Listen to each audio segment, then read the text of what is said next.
Gusto de saludarles, queridos hermanos.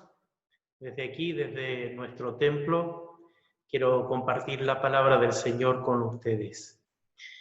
Vamos a estar estudiando el Evangelio de Juan, un aspecto en una de las circunstancias del Señor Jesucristo en su último año de ministerio.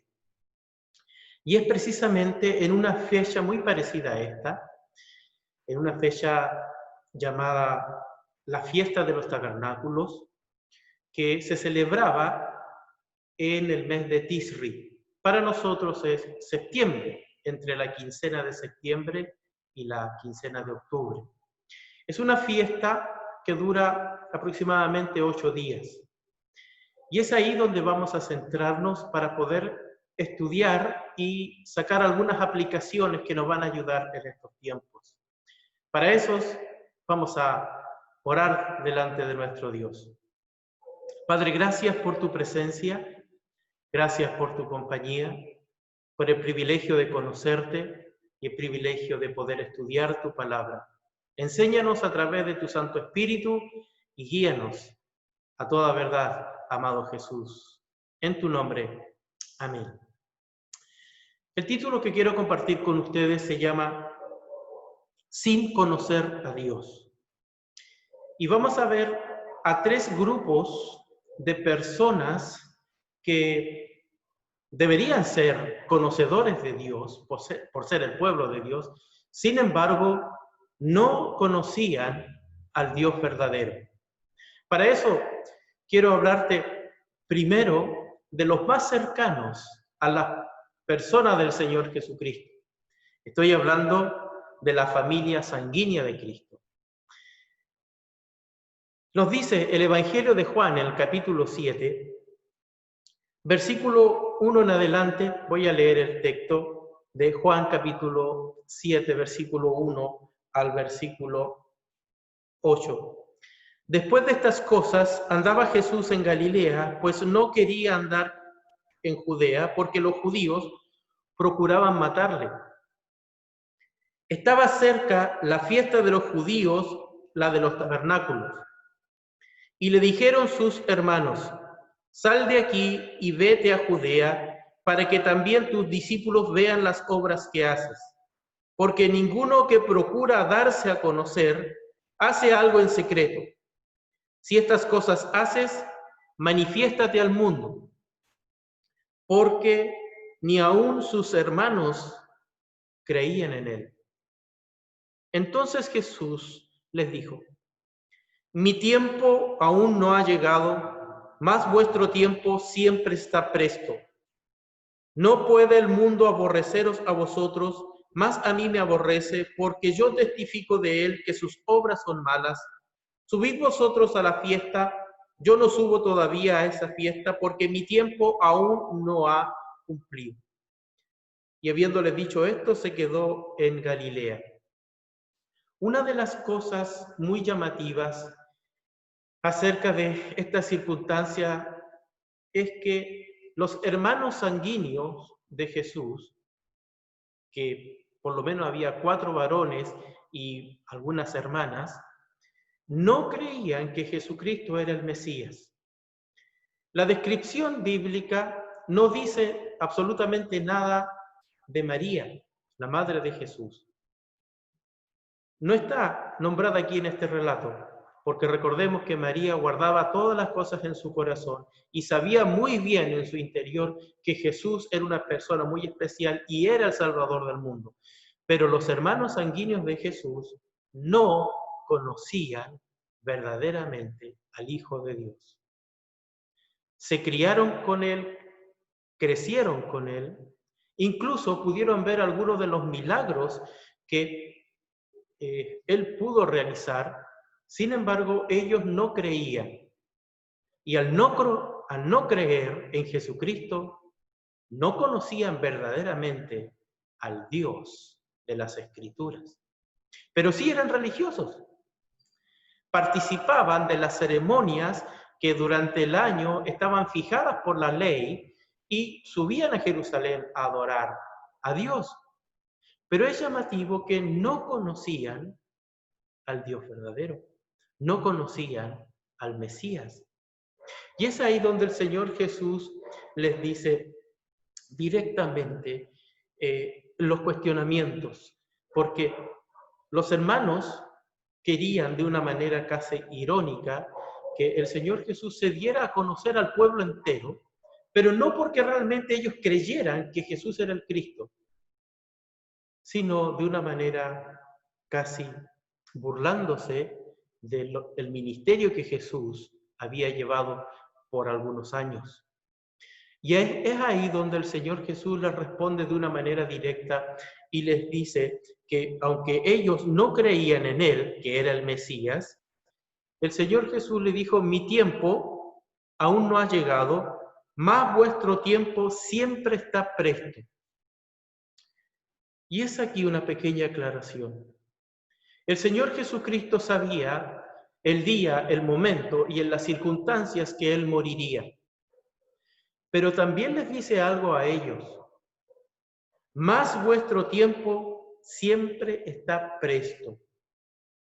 Lo que habla que la persona que no conoce verdaderamente a Dios y que anda según su voluntad, aunque sea una persona religiosa, en cualquier momento Dios puede pedir su vida.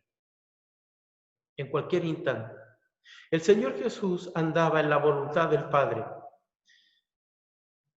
Tristemente, los hermanos sanguíneos de Jesús en este tiempo no andaban en la voluntad del Padre, no andaban en la voluntad de Dios, andaban bajo su propia voluntad y en cualquier momento Dios podía pedir sus vidas. Dios tenía todo planificado para Cristo y es importante saber que el ser religioso o el poder cumplir con las ceremonias que demanda aparentemente las Escrituras sin conocer verdaderamente a Dios, podríamos ser simplemente religiosos.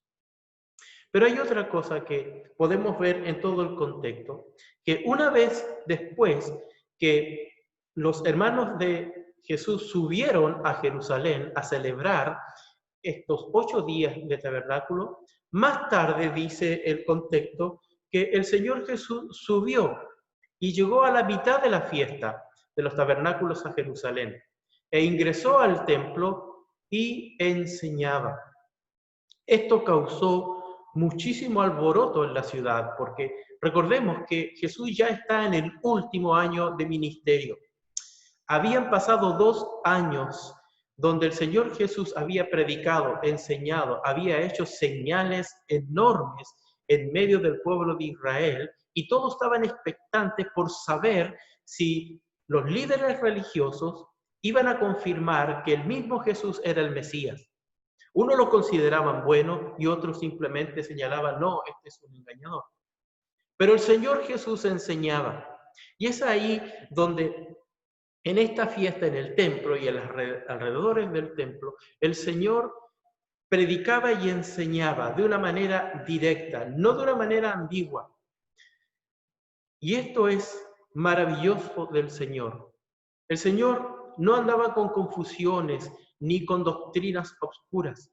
El Señor era claro y directo para responder a cada uno de los cuestionamientos que los líderes religiosos le hicieron y le preguntaron. Y el Señor le respondió de una manera verdadera y correcta, aun cuando los cuestionamientos fueron sumamente duros, sumamente crueles para la vida del Señor Jesucristo. Cosa que podemos ver que estos líderes religiosos, entre los cuales estaban los judíos, el liderazgo, y también estaban los fariseos, ellos no conocían a Dios.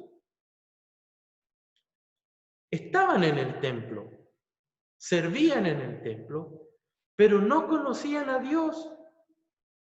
No sabían los planes y los propósitos de lo que Dios estaba haciendo a través del tiempo, aun cuando tenían la palabra escrita, la ley, pero tristemente la tradición, el ceremonialismo, había opacado la frescura y la claridad de lo que mostraba Cristo con sus señales.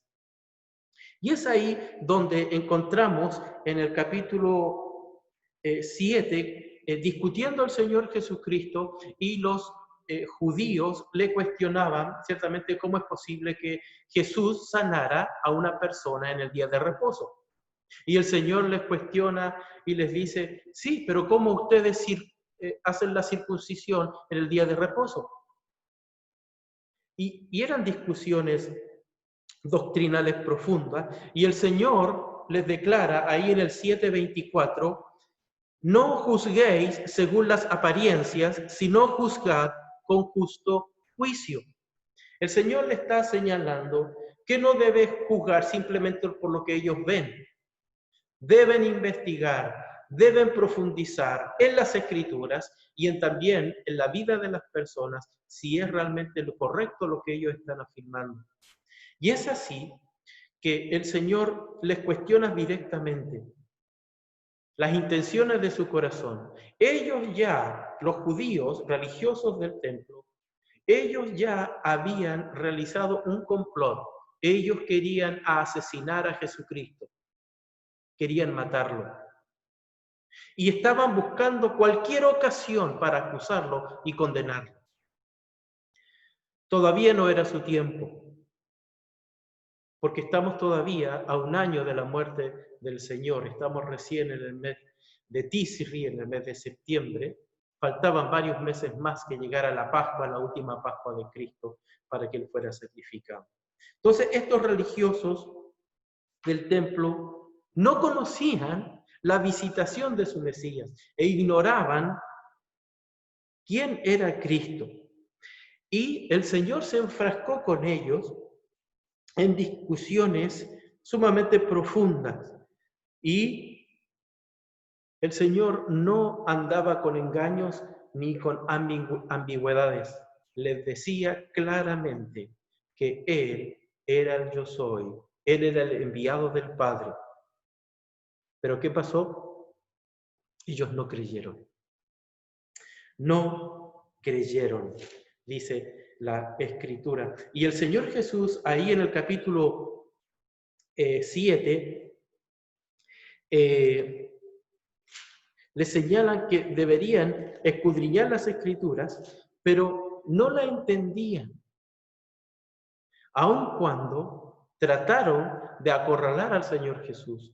Mira, enviaron alguaciles a prenderlo. En el capítulo 7, versículo 44, dice 7:44, y algunos de ellos querían prenderle, pero ninguno le echó mano.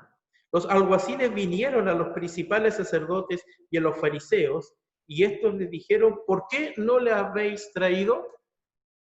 Los alguaciles respondieron, jamás hombre alguno ha hablado como este hombre.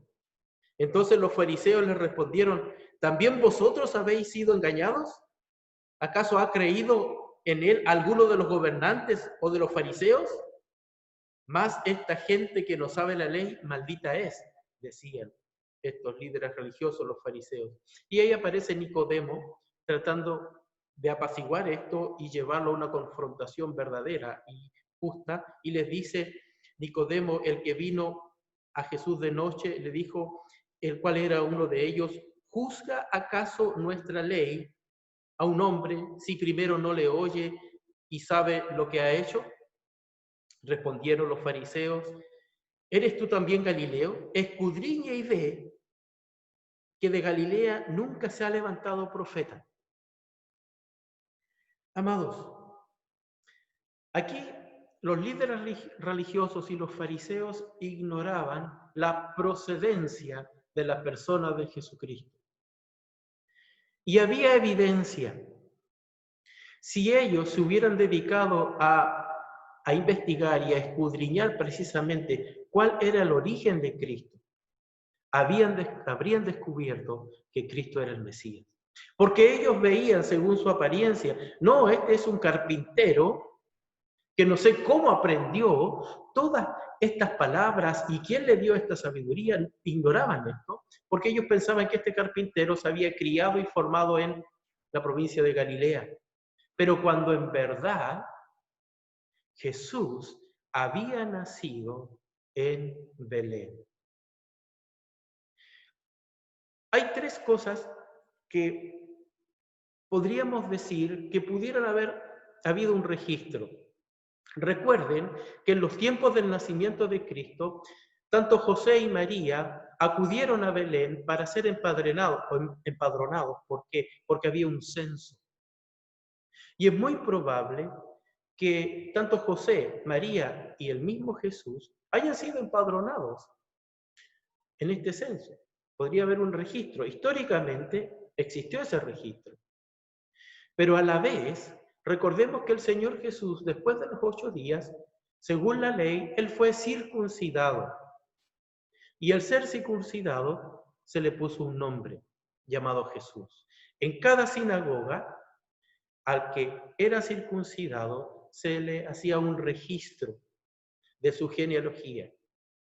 Y ese registro estaba dentro de esa sinagoga. Era un registro comprobable. Aún más, si hubieran indagado directamente dentro de los familiares o precisamente a la madre misma de Jesús que vivía en aquellos tiempos, lo pudieron haber llamado y lo hubieran entrevistado y le hubieran dicho dónde nació Jesús, y hubieran aclarado directamente que Jesús había nacido en Belén, como decía la profecía de Miqueas 5:2. Pero no lo hicieron. Hicieron otras investigaciones solamente para acusar al Señor, pero no para descubrir si era verdadero o no la procedencia de Cristo. Juzgaban según las apariencias.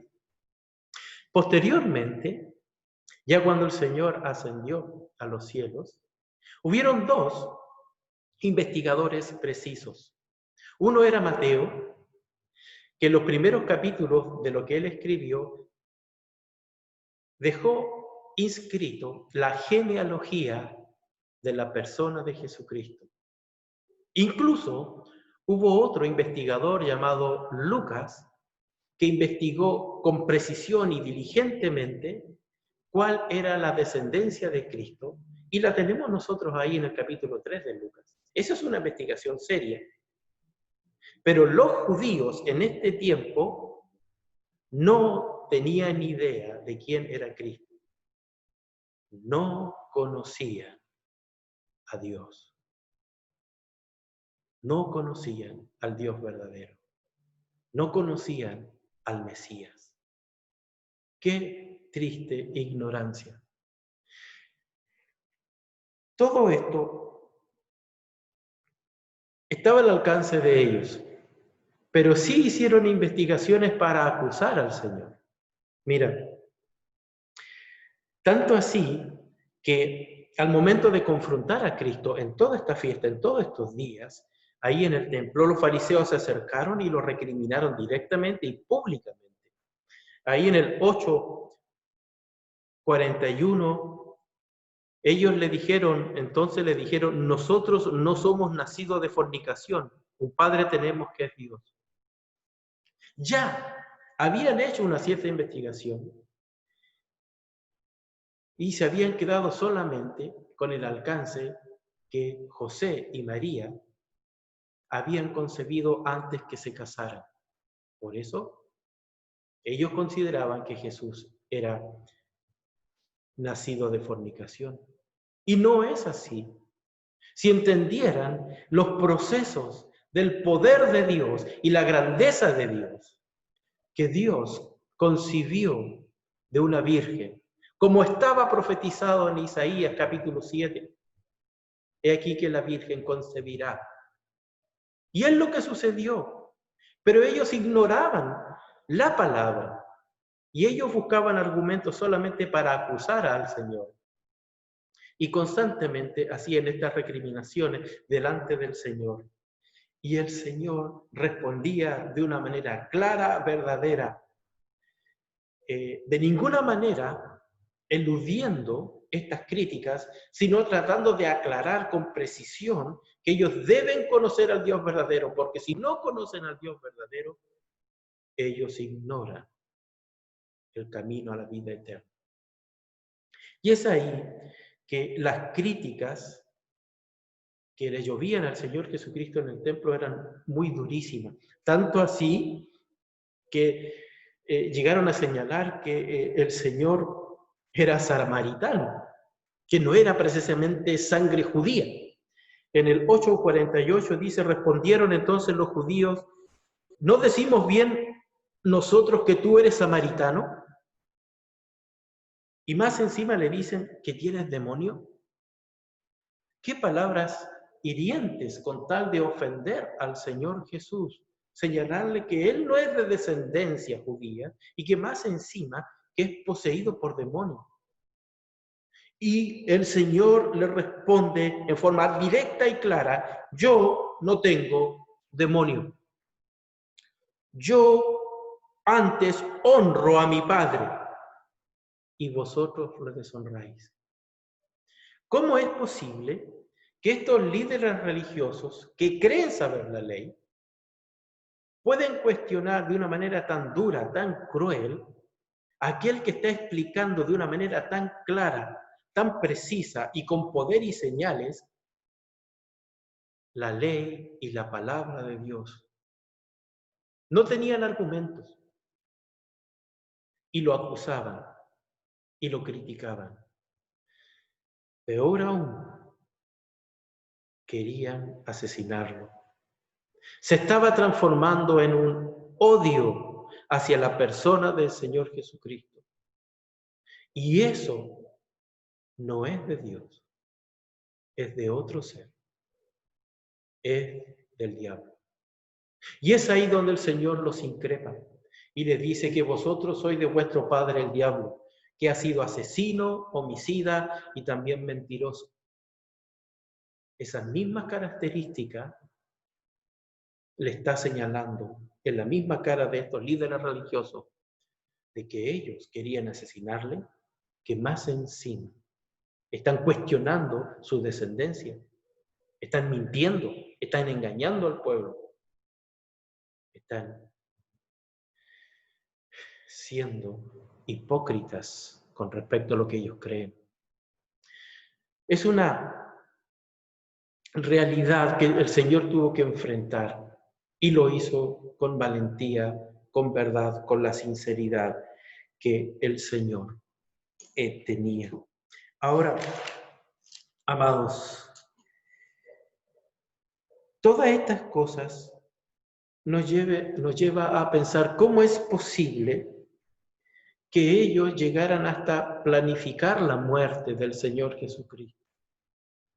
Cómo el odio, el celo, incluso la envidia de que el Señor Jesucristo, con su sabiduría e inteligencia, enseñara de una manera tan maravillosa, ellos no podían alcanzar a ese tipo de conocimiento. Llegaron a concluir que había que destruirlo. Y eso no es de Dios.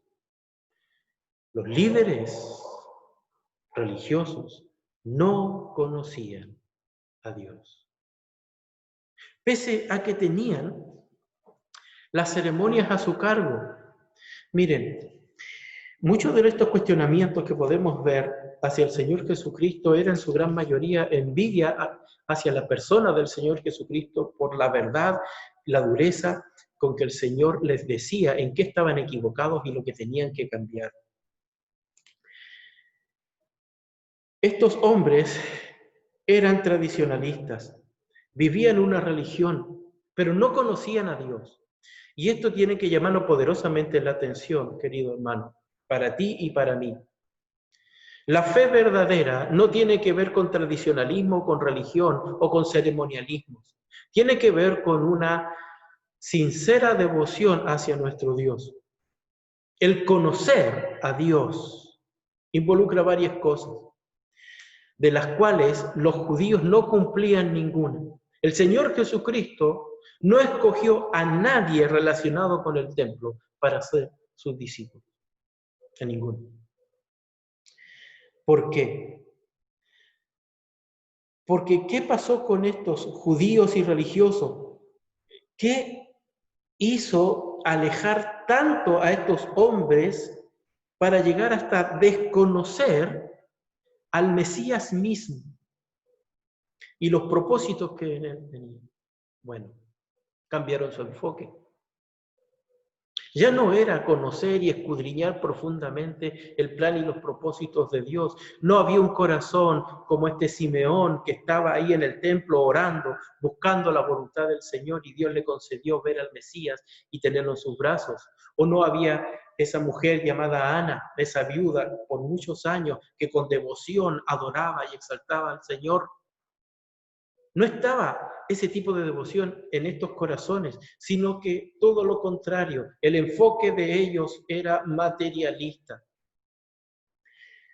Seguir la tradición, seguir las ceremonias. Había un sistema mecánico. El sistema mecánico es que tenía que cumplirse cada una de las leyes, pagar los impuestos del templo. La riqueza, el poder, el tener el control sobre otros. Y obviamente algo que venía a su memoria era cuidar absolutamente que el templo no pudiera ser destruido nuevamente, como había ocurrido hace tiempo atrás. Por eso el templo estaba en constante renovación. Ya llevaba más de 46 años renovándose. Incluso en el año 70, cerca del año 70, recién estaba casi terminado con todos los adornos y la hermosura que era llamativo en el templo, pero no era verdaderamente el centro que hacía conocer a Dios. Fue Cristo, fue Jesucristo, quien en el interior del templo mismo enseñó la verdad del Dios verdadero. Y es así, el templo se había transformado tristemente por estos hombres en un centro comercial. Recuerden que ya en el capítulo 2 de Juan, el Señor Jesús les dijo: no hagáis de la casa de mi Padre negocio, casa de mercado. Hizo un escándalo allí, volcando las mesas, las monedas.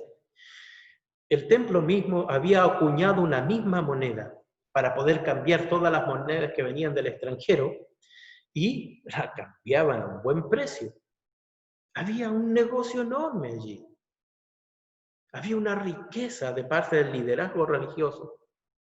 Y eso no les convenía que un forastero de otra región, de Galilea, venga a enseñarnos, venga a decirnos lo que es correcto en cuanto a la ley, porque ellos consideraban que ellos enseñaban y que ellos tenían la primacía o la verdad de la palabra de Dios.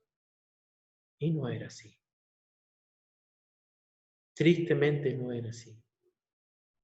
Pero Dios no les deja en ignorancia.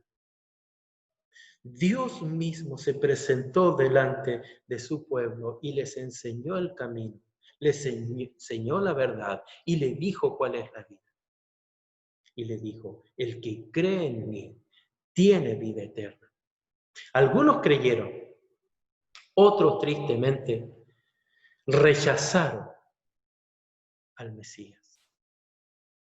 Lo condenaron porque prefirieron seguir con su tradicionalismo, con esta religiosidad sin Dios. Y en muchos casos hay muchas religiones que miles de personas siguen, pero no siguen a Dios verdaderamente, según la verdad escritural. Templos, hermosas edificaciones, mucha riqueza, pero sin Dios. Es aquí que quiero señalarte, hermanos, que el conocer a Dios ya lo decían los profetas de antaño. El mismo Jeremías, capítulo 9, versículo 24. Mira cómo lo decía el Señor. Jeremías, capítulo 9, versículo 24.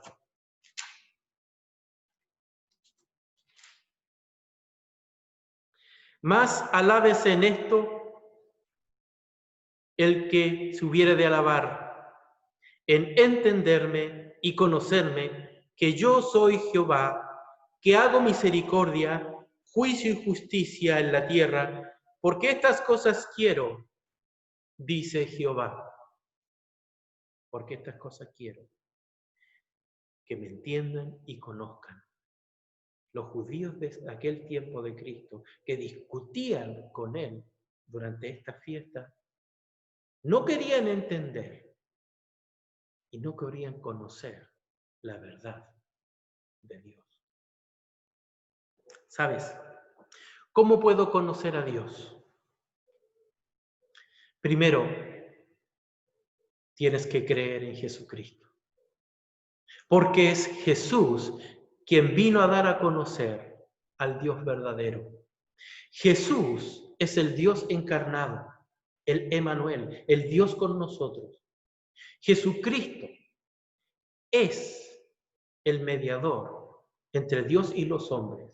No hay otro mediador, no existe ni existirá.